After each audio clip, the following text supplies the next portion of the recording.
If you want to find out how I naturally got my period back after almost 6 months without a period, keep on watching.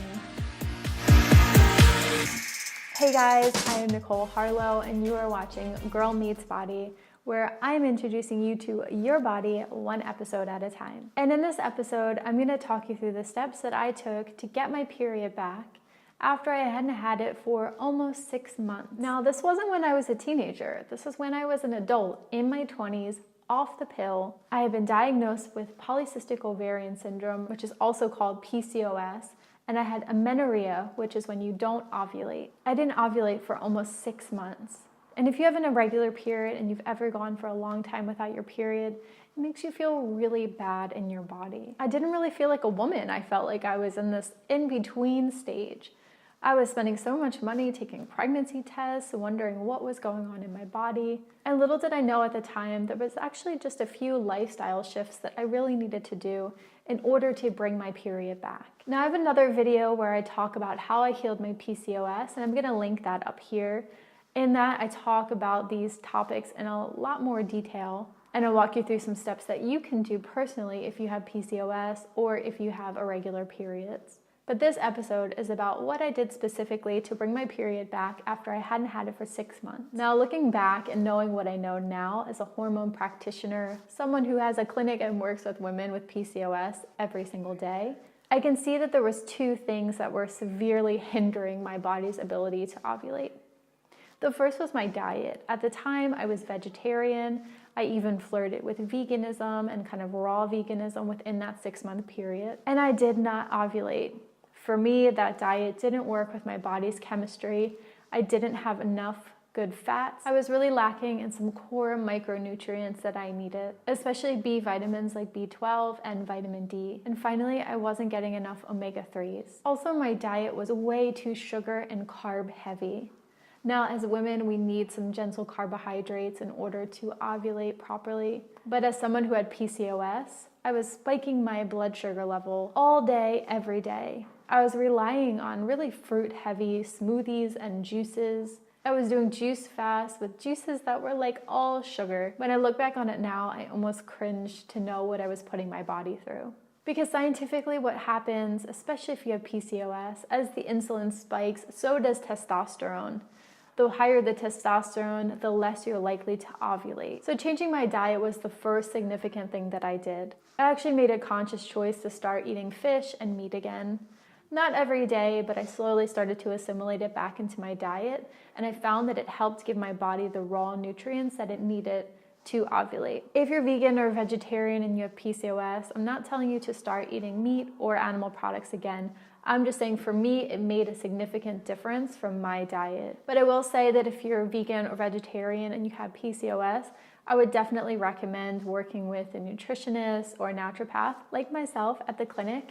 I do have PCOS clients that I work with that are vegan or vegetarian, and we work together to tailor their diet in a way to make sure that they're getting the right micro and macronutrients in order to ovulate every month. Because what I see is time and time again in my clinic is a lot of women who are vegan or vegetarian, especially raw, are missing out on their ovulation. I do believe that you can be vegan or vegetarian and have PCOS and still ovulate, but you do have to work just a little bit harder at it and make sure that you're really plugging in what's missing in the diet. The next thing that I did to bring my period back was I really took a long, hard look at my stress levels. I was super stressed out during the 6 months when I didn't get my period.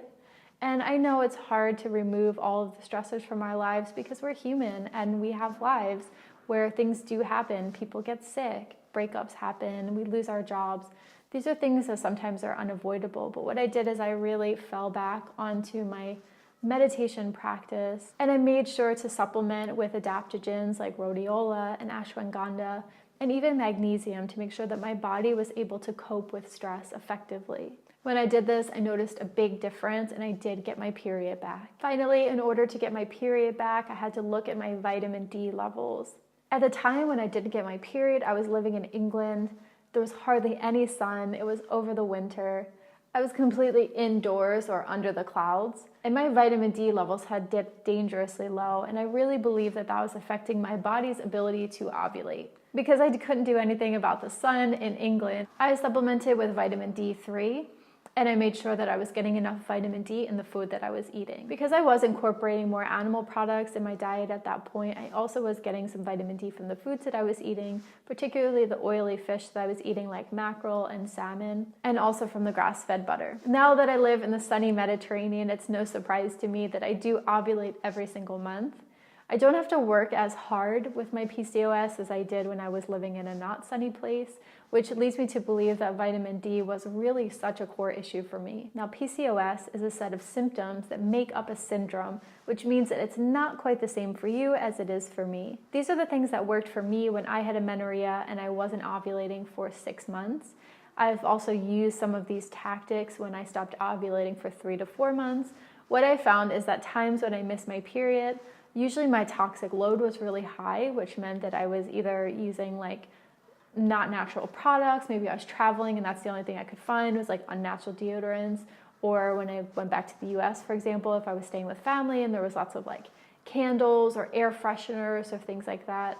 If I was staying in a city for a while with the air pollution, sometimes that would disrupt my endocrine system and I would stop ovulating for a few months.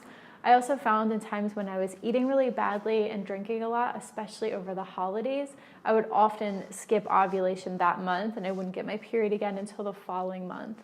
Now that I kind of have it down to like more of an exact science about what's going on in my body, I do ovulate every single month. And the thing is, you can too. I really believe that PCOS, amenorrhea, and irregular cycles react really well to natural treatments.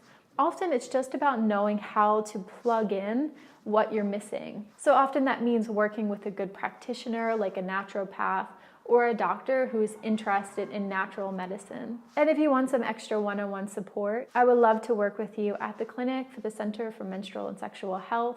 It's an online clinic. I work with women all over the world, and you'll find the link to the clinic down below. I'd also like to invite you to join me in my private Girl Meets Body Facebook group, where we talk about all things periods and hormones, things like this, amenorrhea, PCOS, missing your period, as well as just general healthy lifestyle vibes. Finally, if you like this t-shirt, Babe AF, you can grab this in our Girl Meets Body store. You'll find the links down below. If you haven't already subscribed, click that big red button down below, because this is Girl Meets Body, and I'm introducing you to your body one episode at a time, and I don't want you to miss anything. Once again, I'm Nicole Harlow. Thank you so much for spending this time with me. I can't wait to see you in the next video. Bye.